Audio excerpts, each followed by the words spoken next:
Our current state of slow motion national decline is a choice.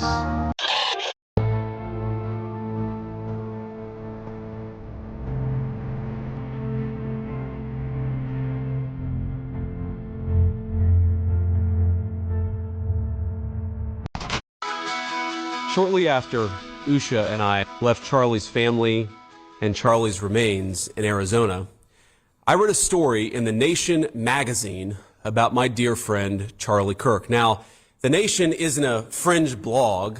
It's a well-funded, well-respected magazine whose publishing history goes back to the American Civil War. George Soros's Open Society Foundation funds this magazine, as does the Ford Foundation and many other wealthy titans of the American progressive movement.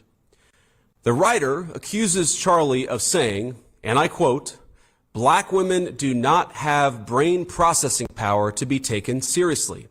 But if you go and watch the clip, the very clip she links to, you realize he never said anything like that. He never uttered those words. He made an argument against affirmative action as a policy. He criticized a specific Supreme Court justice as an individual. He never said anything about black women as a group. He made an argument for judging people of all races and backgrounds by their own individual merits. The very evidence she provides, this hack of a writer, shows that she lied about a dead man, and yet she wrote it. An esteemed magazine published it. It made it through the editors, and of course, liberal billionaires rewarded that attack. Now, of course, even if Charlie had uttered those words, it wouldn't mean that he deserved his fate. But consider the level of propaganda at work. Charlie was gunned down in broad daylight, and well-funded institutions of the left lied about what he said so as to justify his murder. This is soulless and evil. But I was struck not just by the dishonesty of this smear, but by the glee over a young husband's and young father's death. Quote, she says, "He was an unrepentant racist, transphobe, homophobe, and misogynist." The Nation wrote, who often wrapped his bigotry in Bible verses because there was no other way to pretend that it was morally correct. He had children, as do many vile people. That's what they said. He had children, as do many vile people. Now, hours before this smear was published, my wife and I had the honor of escorting Charlie's body back to his home in Arizona. We took his wife, Erica, we love you, his parents, his sister, and a few of his best friends with us. And as they offloaded Charlie's casket from Air Force Two, I worried that Erica would collapse with grief. Now, I am a very lucky husband to a very wonderful wife, but I have never been prouder of my wife than that moment as she held Erica in Erica's very darkest hour. And I thought of Erica as I read that disgusting attack on Charlie. He had children, as do many vile people. That's what they said about him. I said the Lord's Prayer. Our Father who art in heaven, hallowed be thy name. Thy kingdom come, thy will be done on earth as it is in heaven. And I asked Usha what Erica had said to her earlier in the day in a private moment, and I asked Erica's permission to share this. My wife told me, she asked me for advice. Erica asked me for advice on how she should tell her children that their father had been murdered. She asked my wife how to tell her beautiful kids that their father and my dear, very dear friend is no longer with us. And as she was doing it, there were people dancing on that father's grave. Now, I have heard many calls in the last few days for unity and for healing in the wake of Charlie's assassination. You have no idea how desperately I want that, how gratified I was when Democratic friends and even former Senate colleagues reached out to offer their condolences to me. I'm so thankful. And I know there are so many like them all across our great country. I am desperate to wrap my arms around them as we all unite to condemn political violence and the ideas that cause it. Psalm 133 tells us, "Behold how good and how pleasant it is for brethren to dwell together in unity. It is like the precious ointment upon the head." Oh, how badly have I craved that precious ointment in recent days, and I believe we can have it. We must tell the truth. We must tell the truth. It's the only way to honor Charlie, for what was he, if not a man who told the truth in every place, in every environment? Now, the most important truth Charlie told is this, that long ago a man, begotten, not made, came down from heaven, and by the Holy Spirit was incarnate of the Virgin Mary and became man. For our sake, he was crucified under Pontius Pilate and suffered death and was buried and rose again on the third day. Charlie believed, as I do, that all the truth he told flowed from that fundamental principle. I really do believe that we can come together in this country. I believe we must. But unity, real unity, can be found only after climbing the mountain of truth. And there are difficult truths we must confront in our country. One truth is that 24% of self-described, quote, very liberals believe it is acceptable to be happy about the death of a political opponent, while only 3% of self-described very conservatives agree. 3% is too many, of course. Another truth is that 26% of young liberals believe political violence is sometimes justified, and only 7% of young conservatives say the same. Again, too high a number. In a country of 330 million people, you can of course find one person of a given political persuasion justifying this or that or almost anything. But the data is clear. People on the left are much likelier to defend and celebrate political violence. This is not a both sides problem. If both sides have a problem, one side has a much bigger and malignant problem, and that is the truth we must be told. That problem has terrible consequences. The leader of our party, Donald J. Trump, escaped an assassin's bullet by less than an inch. Our House Majority Leader, Stephen Scalise, came within seconds of death by an assassin himself. And now, the most influential conservative activist in generations, our friend Charlie, has been murdered. This violence, it doesn't come from nowhere.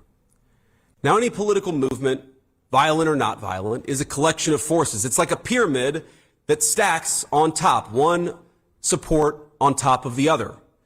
That pyramid's got a foundation of donors, of activists, of journalists, now of social media influencers, and of course of politicians. Not every member of that pyramid would commit a murder. In fact, over 99% I'm sure would not.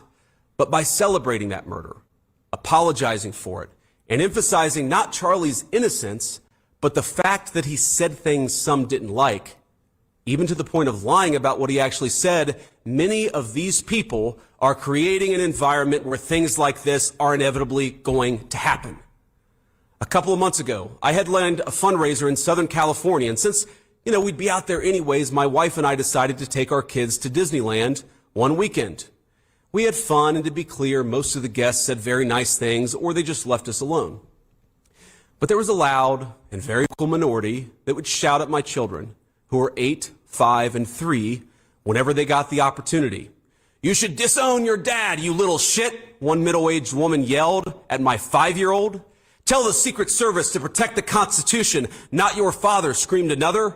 Are these women violent? Probably not. Are they deranged? Certainly. And while our side of the aisle certainly has its crazies, it is a statistical fact that most of the lunatics in American politics today are proud members of the far left. Hey, you lost, boss? No, I'm going to the race. What race? NASCAR race. You going to NASCAR? Yes, sir. A little bit. You ain't lost, is you? No, I'm good. I'm going to the race, sir. You sure about that? Yes, sir.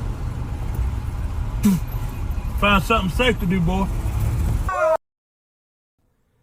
After Charlie died, one of his friends and one of our senior White House staffers had left-leaning operatives in his neighborhood passing out leaflets telling people what he looked like and where he lived, encouraging neighbors to harass him or, God forbid, to do worse. While he was mourning his dead friend, he and his wife had to worry about the political terrorists drawing a big target on the home he shares with his young children. Are these people violent? I hope not. But are they guilty of encouraging violence? You damn well better believe it. We can thank God that most Democrats don't share these attitudes, and I do, while acknowledging that something has gone very wrong with a lunatic fringe, a minority, but a growing and powerful minority on the far left. There is no unity with people who scream at children over their parents' politics. There is no unity with someone who lies about what Charlie Kirk said in order to excuse his murder. There is no unity with someone who harasses an innocent family the day after the father of that family lost a dear friend. There is no unity with the people who celebrate Charlie Kirk's assassination. And there is no unity with the people who fund these articles, who pay the salaries of these terrorist sympathizers, who argue that Charlie Kirk, a loving husband and father, deserved a shot to the neck because he spoke words with which they disagree. Did you know that the George Soros Open Society Foundation and the Ford Foundation, the groups who funded that disgusting article justifying Charlie's death, do you know they benefit from generous tax treatment? They are literally subsidized by you and me, the American taxpayer. And how do they reward us? By setting fire to the house built by the American family over 250 years. I am desperate for our country to be united in condemnation of the actions and the ideas that killed my friend. I want it so badly that I will tell you a difficult truth. We can only have it with people who acknowledge that political violence is unacceptable, and when we work to dismantle the institutions that promote violence and terrorism in our own country. Now, our government, you heard me talk to Stephen Miller about this, will be working very hard to do exactly that in the months to come. We're not always going to get it right. We will sometimes move more slowly than you would like. We will sometimes move more slowly than I want us to. But you have a role too. Civil society, Charlie understood this well, is not just something that flows from the government. It flows from each and every one of us. It flows from all of us. So when you see someone celebrating Charlie's murder, call them out. And hell, call their employer. We don't believe in political violence, but we do believe in civility. And there is no civility in the celebration of political assassination. Get involved, get involved, get involved. It's the best way to honor Charlie's legacy. Start a chapter of TPUSA or get involved in the one that already exists. If you're older, volunteer for your local party, write an op-ed in your local paper, run for office. I can't promise you this is going to be easy. I can't promise you that all of us will avoid Charlie's fate. I can't promise you that I will avoid Charlie's fate. But the best way to honor him is to shine the light of truth like a torch in the very darkest places. Go do it. We owe it to our friend to ensure that his killer is not just prosecuted but punished.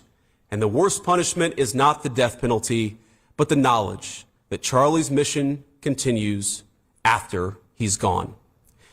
St. Paul tells us in the book of Ephesians to put on the full armor of God. Let all of us put on that armor and commit ourselves to that cause for which Charlie gave his life, to rebuild a united States of America, and to do it by telling the truth.